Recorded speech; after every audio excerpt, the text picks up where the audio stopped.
Hello दोस्तों। The officers hub में एक बार फिर से आपका स्वागत है। और हम एक बार फिर से जुड़ चुके हैं आपके साथ करंट के कुछ महत्वपूर्ण बिंदुओं के साथ। ठीक है, तो चलिए आज का पहला क्वेश्चन देखते हैं। आज का जो पहला क्वेश्चन है वह इस प्रकार से है। हाल ही में किस देश ने विश्व की पहली एआई संचालित केंद्रीय बैंक रिपोर्ट जारी की है? ठीक, इसका जो इसका option A Bharat, option B चीन, option C UAE, option D Japan. चलिए बताइए इसका जो राइट आंसर होगा वो कौन सा होगा? कमेंट कीजिए। जी बिल्कुल ठीक। जिसने भी क्वेश्चन का आंसर दिया बिल्कुल ठीक दिया है। इसका जो राइट आंसर होगा वो यूएई होगा। यूएई। ठीक है, चलिए यूएई के बारे में थोड़ा सा जानते हैं। इसकी कैपिटल कौन सी है बताइए?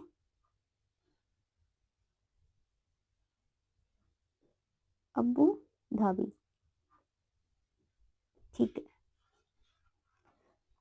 और इसके बारे में थोड़ा और जानकारी निकाल कर चलते हैं। ठीक है, इसके पूर्व में क्या लगता है? इसके पूर्व में लगता है गल्फ ऑफ ओमान। ठीक, और कौन कौन से देश इससे संलग्न है?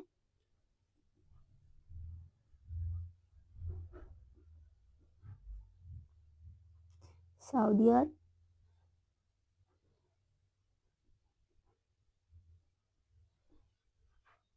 ठीक है, और ओमान। क्यों प्रसिद्ध है ये?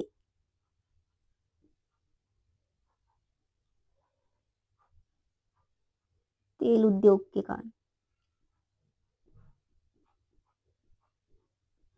ठीक है, चलिए अगला अगला क्वेश्चन देखते हैं।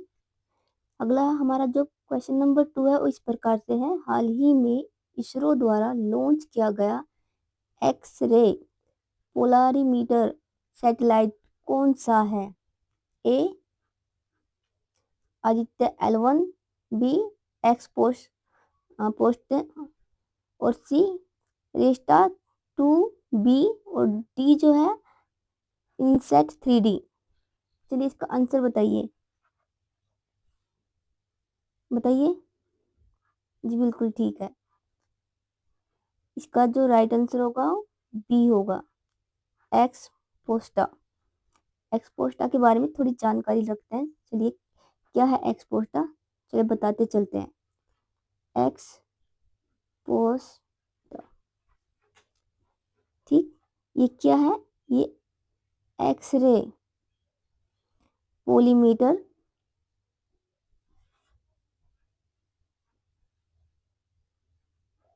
सैटेलाइट है।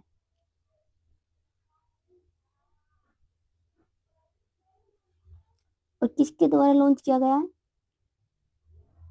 इसरो द्वारा। कौन से वाहन से जाएगा ये? PSLV-58।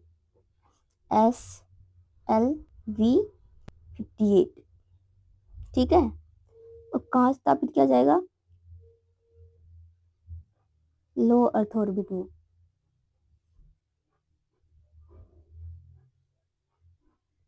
आपका होमवर्क रहेगा कि आपको देखना है कि जो लो अर्थ ऑर्बिट है वो कितने किलोमीटर से कितने किलोमीटर के बीच में है। ठीक है, वायुमंडल में।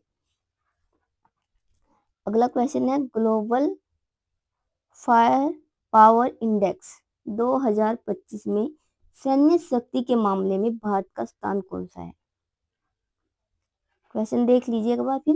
ग्लोबल फायर पावर इंडेक्स 2025 में सैन्य शक्ति के मामले में भारत का स्थान क्या है? तो ए दूसरा, बी तीसरा, सी चौथा, और डी पांचवा। इसका राइट आंसर दीजिए। कौन सा आंसर होगा? बिल्कुल सी, बिल्कुल ठीक। कौन सा? दूसरा स्थान।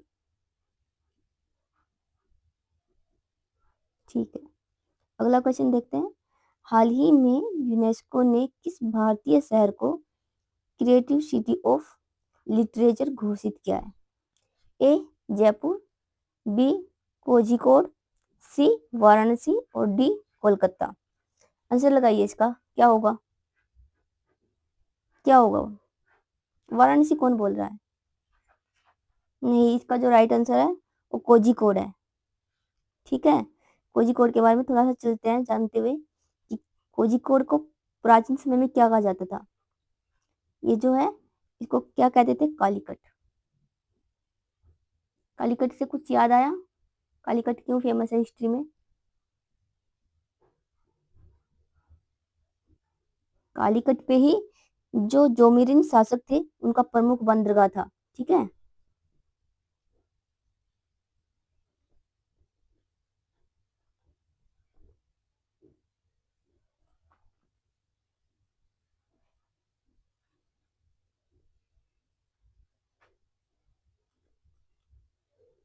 यहीं पर कौन आया था?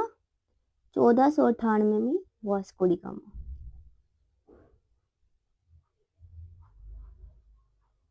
ठीक।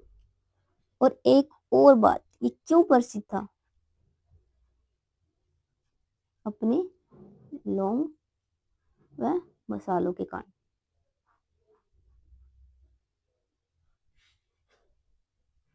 ये हिस्ट्री में पूछा जा सकता है पीटी में, तो इसको अच्छे से पढ़ के आना। ठीक है, अगला क्वेश्चन है, हाल ही में चर्चा में रहा ग्लोबल ओशन डार्किंग किससे संबंधित है?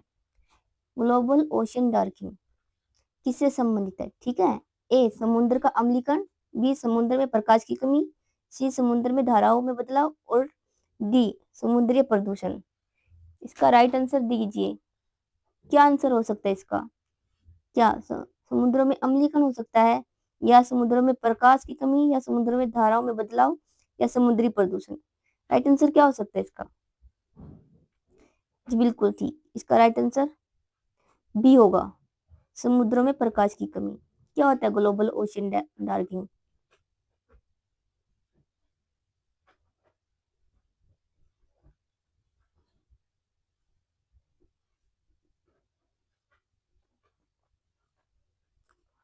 ग्लोबल ओशन डार्किंग क्या है? एक प्रचलित शब्द है जो हाल ही में समुद्रों की ऊपरी लेयर में जो फोटिक जोन होता है ना, फोटिक जोन, उसमें प्रकाश की कमी के कारण ये शब्द आया है।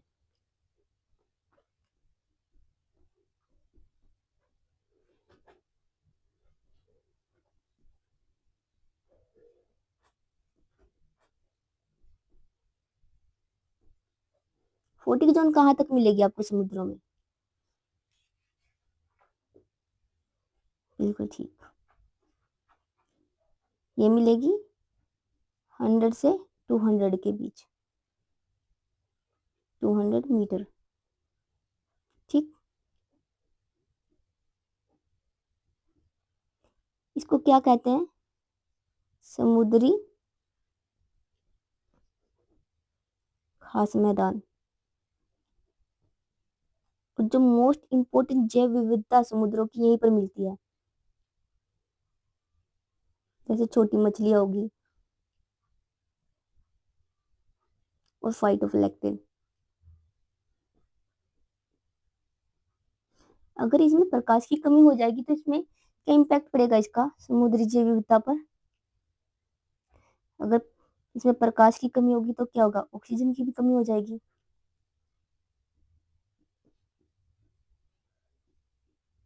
ठीक है, तो फाइटोप्लैंक्टन क्या होगा? बनने बंद हो जाएंगे, और जो समुद्री जैव विविधता है वो लुप्त, ये क्या होगा? ह्रास की तरफ जाएगी।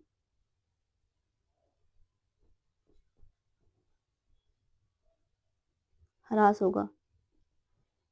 इसका इकोनॉमी पे भी इफेक्ट पड़ेगा, क्योंकि ब्लू इकोनॉमी इसी से जुड़ी हुई है। ठीक है,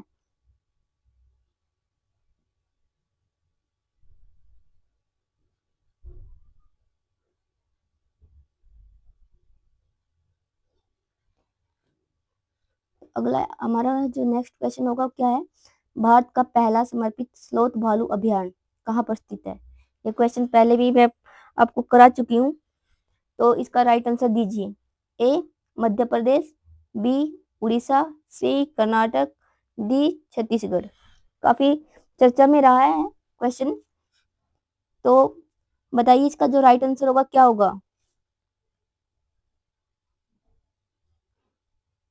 बिल्कुल ठीक है, कर्नाटक। कर्नाटक के बारे में मैं आपको बता चुकी हूँ पिछली वीडियो में। एक बार पिछली वीडियो जाकर देख लीजिएगा, उसके बाद वहां पर मैंने आपको कर्नाटक के बारे में अच्छे से बताया कि कर्नाटक की हिस्ट्री क्या रही है और कर्नाटक क्यों फेमस है, इसके बारे में भी डिटेल से बताया है, तो एक बार देख लीजिएगा। ठीक है, हमारा जो अगला क्वेश्चन है हमारा वो है अंडर 19 क्रिकेट विश्व कप 2026 की मेजबानी कौन सा देश करने वाला है। ए भारत, बी ऑस्ट्रेलिया, सी दक्षिण अफ्रीका और डी श्रीलंका। इसका राइट आंसर देते चलिए आप। ऑस्ट्रेलिया कौन बोल रहा है? नहीं नहीं, इसका राइट आंसर दक्षिण अफ्रीका होगा। दक्षिण अफ्रीका के बारे में चलते हैं थोड़ा सा जानते हुए कि दक्षिण अफ्रीका कहाँ पर है। ये जो दक्षिण अफ्रीका है अफ्रीका महाद्वीप का एकदम दक्षिणतम देश है। ठीक है,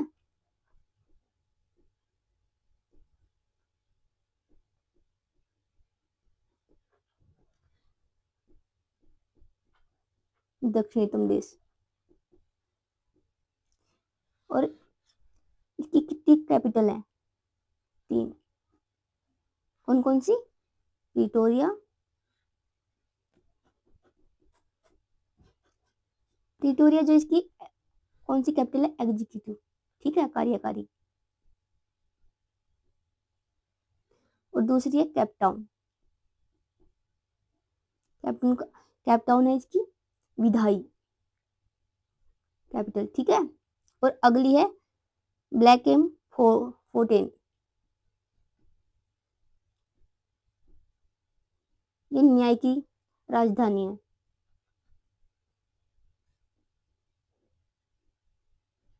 देखते हैं कि कौन कौन सी जो वाटर बॉडी है इससे लगती है। ठीक है, इसके पूर्व में क्या लगता है? Indian ocean. और पश्चिम की तरफ क्या लगता है? पश्चिम की तरफ एक खाड़ी लगती है, उस खाड़ी का नाम बताइए आप। चलिए बताइए, कौन सी खाड़ी लगती है?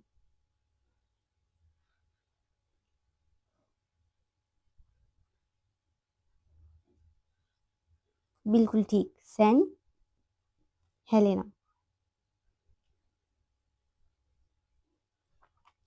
ठीक है, और अब इसे लगते हुए देश देखते हैं कि कौन कौन से देश इसे लगते हैं। बोत्सवाना लगता है, नामीबिया,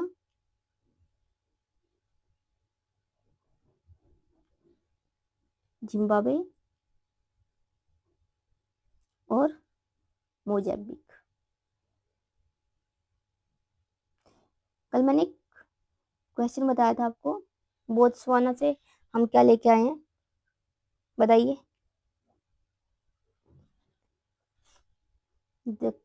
अफ्रीकी चीते।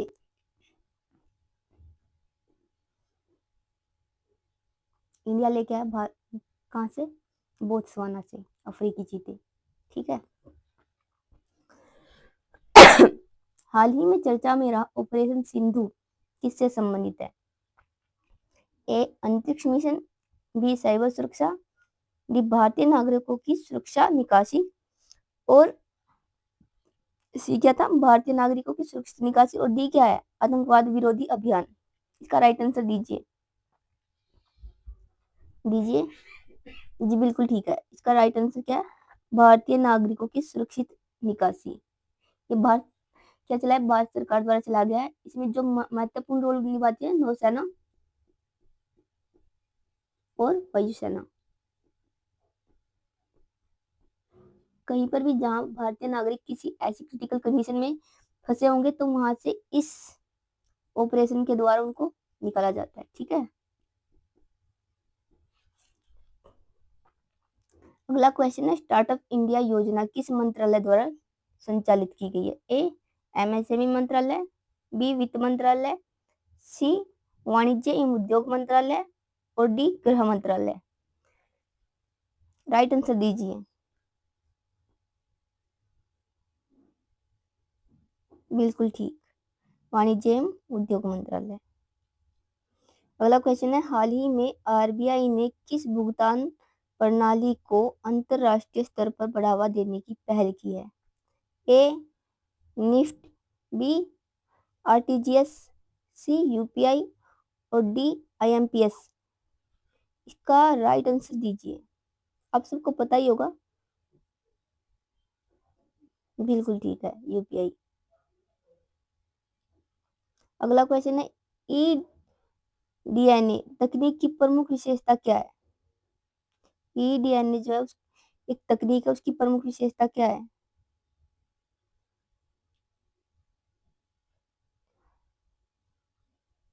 आक्रामक विधि, महंगी प्रक्रिया, गैर आक्रामक विधि और डी केवल प्रयोगशाला आधारित। इसका राइट आंसर,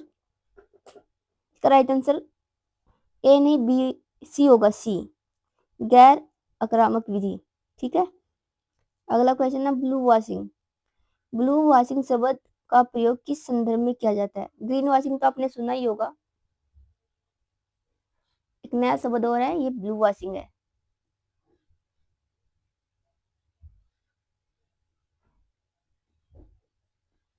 इस शब्द का प्रयोग किस संदर्भ में किया जाता है, ये पूछा गया है। ए समुद्री प्रदूषण नियंत्रण, दो भ्रामक सामाजिक उत्तरदायित्व वाले दावे और सी जल संरक्षण नीति और डी जो है नवीकरणीय ऊर्जा। राइट आंसर क्या होगा इसका, बताइए। नहीं, इसका राइट आंसर बी होगा, भ्रामक सामाजिक उत्तरदायित्व वाले दावे। कुछ कंपनियां क्या कहती है कि हमारा जो सीएसआर है वह समाज कल्याण में लगाया जा रहा है, जबकि वो झूठे दावे करती है। उसी सीएसआर से ही जुड़ा हुआ है ये ब्लू इकोनॉमी। ये याद रखना, ये किससे जुड़ा हुआ, सीएसआर से। ठीक है। अगला क्वेश्चन है, हाल ही में चर्चा में रहा फंक्शनल डी एग्जिटेशंस किससे संबंधित है? नई प्रजातियों का निर्माण, विलुप्त प्रजाति जैसे गुणों वाले जीव, जैव विविधता समाप्त करना और क्लोन बैंक बनाना। इसका राइट आंसर होगा विलुप्त प्रजातियों जैसे गुणों वाले जीव। ठीक है। जो विलुप्त प्रजातियां हो चुकी है, उन जैसे गुण कौन से जीव रखते हैं, उनके जीनों को इकट्ठा किया जा रहा है। ठीक है। और उनसे नई जीव निर्माण करने की पद्धति अपनाई गई है, उसी के लिए ये यूज किया गया है। इसमें क्या है, जो भी जीव विलुप्त हो चुके हैं, उनके डीएनए के आधार पर कौन से ऐसे जीव है जो उनसे मिलते जुलते हैं, उनके डीएनए को लेके दूसरे ऐसे ही जीवों के साथ संकलित करके एक नए जीव बनाने की प्रक्रिया। हाल ही में चर्चा में रहा अनग्लेटेस क्या है? एक मांसाहारी जीव, बी जलीय स्तनधारी जीव, सी खुरदरा स्तनधारी जीव और डी सर्वहारी जीव या सर्वहारी पक्षी। सर्वहारी पक्षी क्या होते हैं, जो सब कुछ खा जाते हैं, वे मांस भी खाते हैं और अनाज भी खाते हैं। ठीक है। तो इसका राइट आंसर क्या होगा? इसका राइट आंसर खुरदरा स्तनधारी जीव होंगे। खुरदरा स्तनधारी जीव कौन से जीव होते हैं? चार पैरों वाले जीव।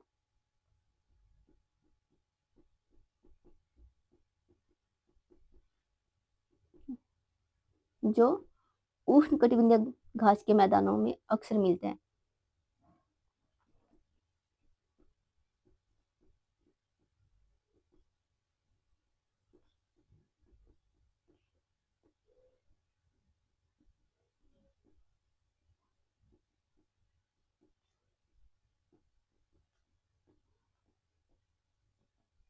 ठीक, जैसे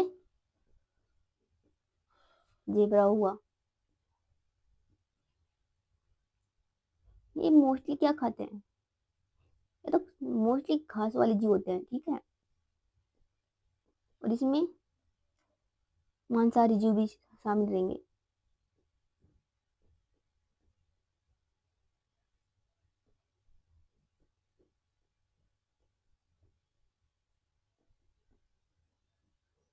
आज के लिए इतना ही, थैंक यू।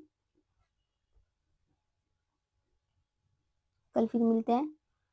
और चैनल को लाइक और सब्सक्राइब प्लीज करते चलिए। धन्यवाद।